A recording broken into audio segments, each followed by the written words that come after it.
What's up guys, welcome to the channel. Today we have got an unboxing for Banggood. This is a 1/10 scale. 1/10 scale, Truggy, maybe monster truck. It's not this body style. It's that body style, so yeah, probably more like a monster truck stroke Truggy. Brushless version. I think the model number is, have a quick look. It's the X04A brushless. Now, 50 kilometers out for the brushed, and it reckons 60 for the brushless. I've mentioned this a few times with all these trucks that come in from like China and stuff. Take the speed and at least half it, so 30 kilometers an hour, maybe a little bit more. But yeah, 60 kilometers an hour. Yeah, I'm not sure. A few more specs there. 4-wheel drive. I think it's got oil shocks, but let's get it out of the box and let's have a closer look at it. So here it is. Like I said, 1/10 scale. It looks alright. It looks very familiar. There's quite a few trucks this style, and I think the 1/16 stuff, maybe the Xinglong, I can't remember, looks very similar. This is just a bigger version of it. Relatively good looking. I'm not sure on the red and yellow colour of this. I mean, it looks pretty bright, but I don't know whether it's my kind of thing. I'm not going to discount it at the moment, but it's not got oil shocks, or it's at least not got oil in the shocks, so we'll have a look at that in a minute. We'll take a shock off. I'm pretty sure it's meant to have oil, and they look like oil shocks, so a lot of this stuff comes over and you need to put your own oil in. I don't know the reason why, maybe because you can't ship it with the oil in there, or maybe to save and cut costs. Or the other thing is, what I've noticed on some of them is you put oil in and they leak straight away, but we'll have a look at that in a minute. Fully proportional, and you've got your steering trim there, just a basic, fits quite nice in the hand, should be alright. Foam wheel, and then you've got your instruction manual with all your bits and pieces in there. That's either a spare body mount or shock tower bit, or it's for a different body style, but you've got one of them. Little screwdriver, hex wrench, spare body clips, and some foam, which I presume is if you want to change the battery. Anyway, let's have a look under the body and look at what's inside. So under here we've got a 1600 milliamp hour Lipo. That's good to have a Lipo rather than lithium ion. Means that it's probably got a bit more punch. So Lipo, metal drive. Well, they're not dog bones. They are CVDs by the looks of it. That's good. Oh, we'll take a wheel off in a minute. I'll show you that. Shocks, I think they are going to be oil filled, but we'll have a look in a second.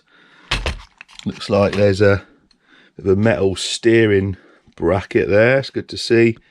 A little servo. It's quite small for something this size. I think maybe a bigger servo would be better, but we'll have a look at that. That's your ESC. No markings on it. It's probably, being a cheap brushless one, I'd say it's probably 35 amp. And then there's your brushless motor in there, like a 390 can size. And at the back, again, CVDs. Looks like metal drive cups. It does say metal gears as well. On the box it says it's got metal gears, so we'll take that it has. Just going to take a front wheel off to show you something. These are probably 12mm hexes as well, which means you can change the wheels over pretty easy. Here you go. You've got a metal 12mm hex, ball bearings under there, and a metal steering arm or hub.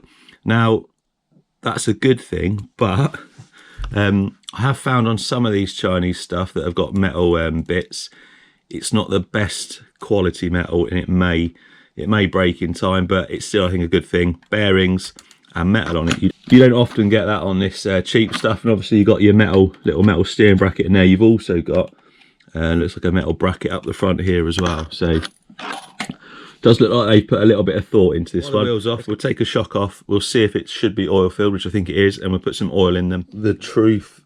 Let's have a look. Well, that's a good sign. So there's like a little diaphragm there. And the other thing to tell, yeah, so the little piston in there has got holes in it, which makes me think it's ready for oil. It's got a little seal there, or diaphragm, and I expect if I took that bottom bit off, it'd have O-rings as well. So it's a bit of a pain if you haven't got your own shock oil. You don't really want to be buying extra stuff, do you? You want to just get this straight out and run it, but just some advice: get a little pot of shock oil just for situations like this. Generally it's a medium weight oil.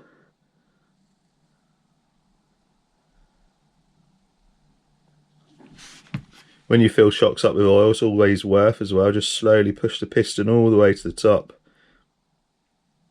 and then back down again. It gets any air out. Do it a few times and then do it back up. It feels better already. Right, I'm going to do the other 3 shocks, then we're going to check to see how that compares to when I first dropped it. Then we'll charge the battery, get the GPS on it, see how close that 60 kilometers an hour we get. Right, shocks have now got oil in.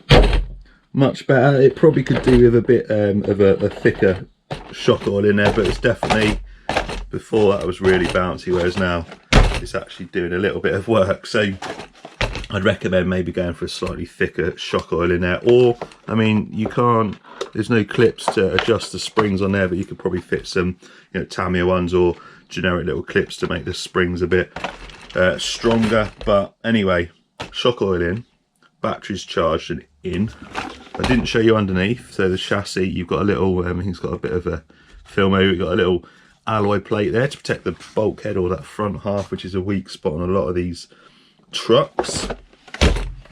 Pretty quick, even though it's a small servo.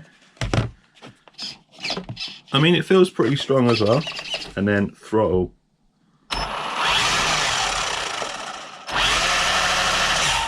That feels quite quick. Forward brake and then reverse. Right, let's get the GPS on, see how close to that 60 kilometers an hour we get, and let's go for a little bash in the garden. Right, GPS zeroed, let's get this going before it rains on us. Say we got a bit of grip. 60 kilometers an hour we need to get.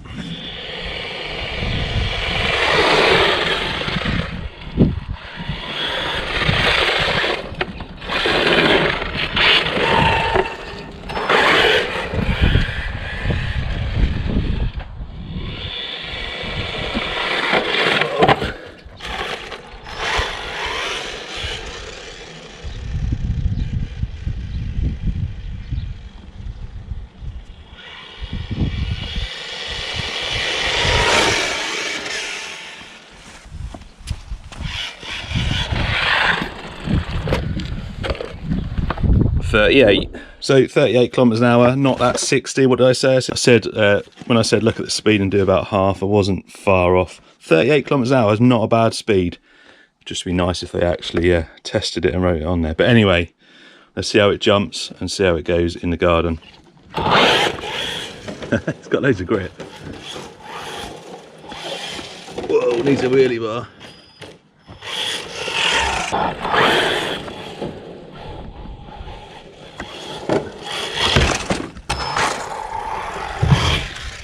Yes. Whoa.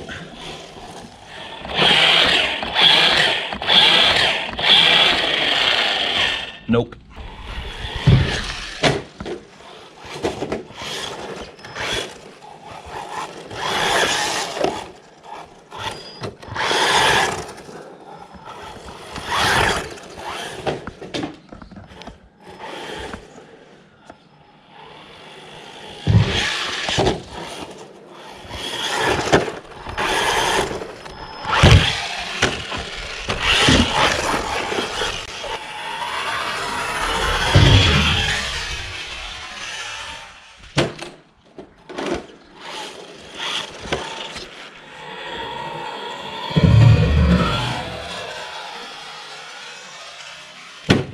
So I've just raised the body a bit because it was rubbing. It's still rubbing when you brake, but watch it jump.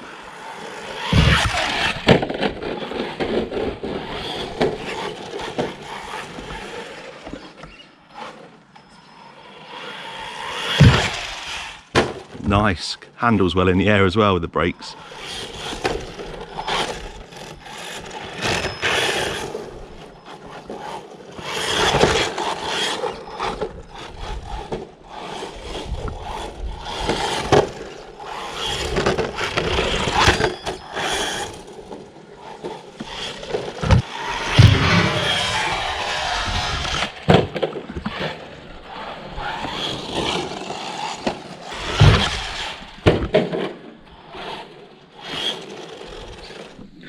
Guys, it was going so well. I'm just about to record the montage and I'll show you what happened next.